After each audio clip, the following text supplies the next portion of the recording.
सुरम्य life foundation एक संस्था जो समाज के दबे छुपे तबकों की बात करता है और इनके मानसिक स्वास्थ्य की भलाई के लिए कार्य करता है।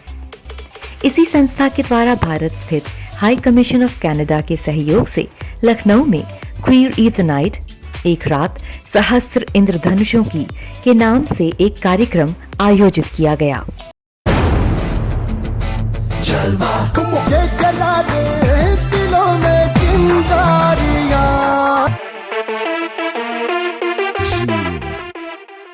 इस कार्यक्रम में नृत्य, कविता पाठ, गजल, किस्सा गोई आदि के साथ फैशन शो का भी आयोजन किया गया।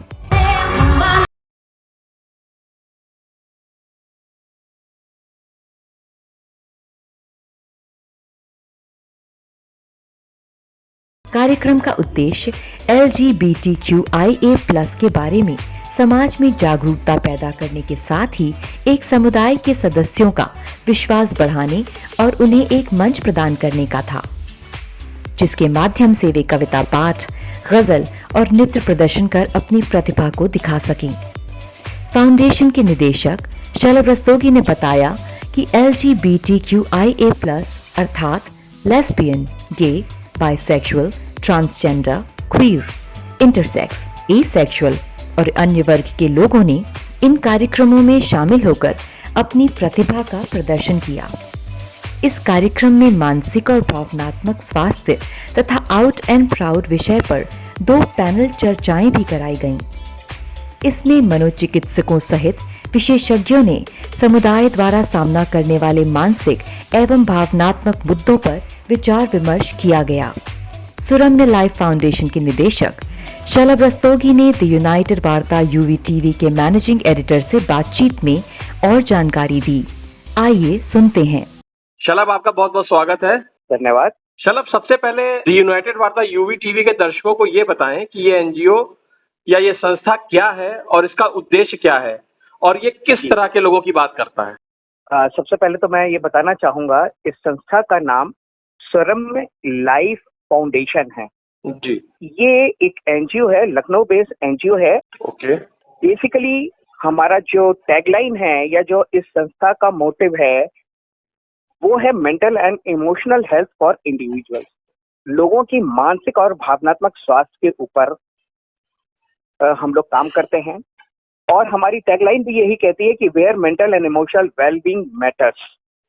इनफैक्ट हम बहुत सारी चीजों को तो ध्यान देते हैं, लेकिन जो हमारे जीवन के जो सबसे महत्वपूर्ण अवयव होते हैं कि मेंटली एंड इमोशनली हम कितने स्ट्रांग हैं, सिर्फ IQ नहीं, EQ की बहुत ज्यादा इंपॉर्टेंस है और अभी हम EQ को बहुत हद तक इग्नोर करते हैं। जी। वो बहुत ज्यादा जरूरी है और किसी भी आदमी की, किसी भी इंसान की जो पर्सनालिटी होती है, उसके सोच समझ का तरीका होता है, वो उसके EQ पर बहुत डिपेंड करता है, जिसको अभी तक हम लोग प्रॉपरली एड्रेस नहीं करते हैं। तो हमारी जो NGO है वो इन्हीं सारी चीजों के ऊपर काम करती है। लेकिन क्या आप लोग प्रमुखता से LGBTQA कम्युनिटी को की तरफ ज्यादा जो है रुझान रखते हैं?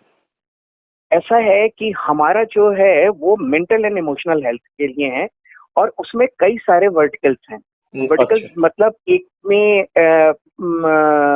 LGBTQ कम्युनिटी के लिए भी, क्योंकि ये एक ऐसी मार्जिनलाइज कम्युनिटी है कि इसके लिए बहुत ज्यादा काम नहीं हुआ है। ठीक है। वैसे हम बच्चों के लिए भी काम करते हैं, बुजुर्गों के लिए भी काम करते हैं, क्योंकि मेंटल एंड इमोशनल हेल्थ समाज के हर उम्र के लोगों के लिए बहुत जरूरी है। हर कोई क्या कहते हैं, कहीं ना कहीं किसी ना किसी रूप से भावनात्मक रूप से या मानसिक रूप से परेशान है, जिसको हम लोग रिकॉग्नाइज तक नहीं करते हैं। ओके। अच्छा, ये जैसे LGBTQ कम्युनिटी के जो लोग हैं, वो इस समुदाय के जो लोग हैं, वो इस संस्था से या NGO से कैसे जुड़ सकते हैं? क्या कोई प्रोग्राम रन करते हैं आप लोग इसको लेकर? जी, ऐसा है, हमारे बहुत सारे कम्युनिटी पार्टनर्स हैं जी। ये एक बहुत ही क्लोज निटेड कम्युनिटी है और इनके बहुत सारे ग्रुप्स हैं। ओके। वो हमारे साथ एलाय हैं, वो हमारे साथ संपर्क में होते हैं। तो जितने भी हमारे कम्युनिटी पार्टनर्स हैं, उनके थ्रू उन्हें हमारी जानकारी मिलती रहती है और वो फिर हमारे से डायरेक्ट जुड़ जाते हैं।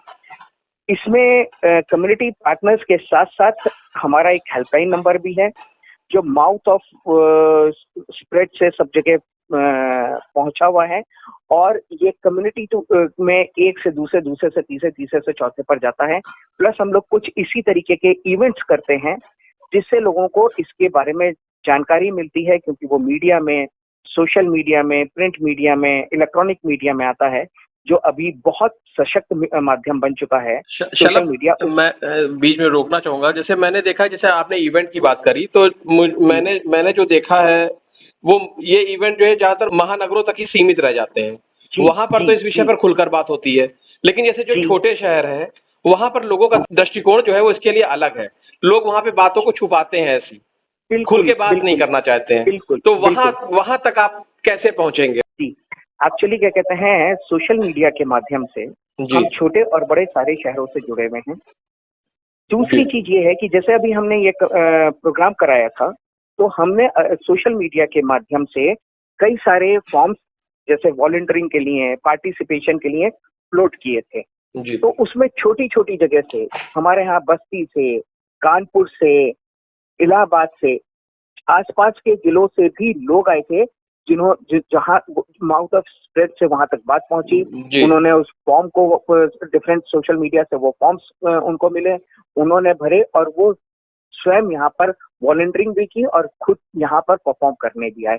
तो धीरे धीरे करके सोशल मीडिया के माध्यम से ही ये प्रोपोगेट होगा, धीरे धीरे आगे चल के प्रोपोगेट होता है। अच्छा, चलो अब एक बात ये भी बताइए, जैसे आपकी संस्था जो है इसको हाई कमीशन ऑफ कनाडा का सपोर्ट है, ऐसे क्या किसी अन्य अंतर्राष्ट्रीय संस्थाओं से भी आपका जुड़ाव है? नहीं, अभी हमारा नहीं है। Canada high commission LGBTQ community के ऊपर काफी फोकस्ड है और वो उस पर काम करता है। अच्छा। इनफैक्ट हर एक, जैसे आपने ये देखा होगा कि corporate social responsibility CSR funds जो होते हैं, वो उसमें उन सब के ऑब्जेक्टिव्स होते हैं हर कंपनी के। कुछ बच्चों के लिए काम करते हैं, कुछ बुजुर्गों के लिए काम करते हैं, कुछ शिक्षा पर काम करते हैं, कुछ पानी पर काम करते हैं, कुछ हेल्थ और सैनिटाइजेशन पर काम करते हैं।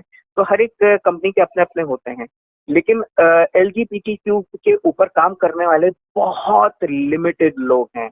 इसी तरीके से अभी इस पर्टिकुलर सब्जेक्ट पर बहुत कम लोग काम करते हैं। फिलहाल हमारे साथ जो इवेंट के लिए हमें जो स्पॉन्सर करते हैं वो हाई कमीशन ऑफ कनाडा ही है। चलो, यूनाइटेड वार्ता UV TV से बात करने और ये जानकारी साझा करने के लिए आपका बहुत बहुत धन्यवाद। आपको और आपकी संस्था को UV TV की ओर से शुभकामनाएं। बहुत बहुत धन्यवाद।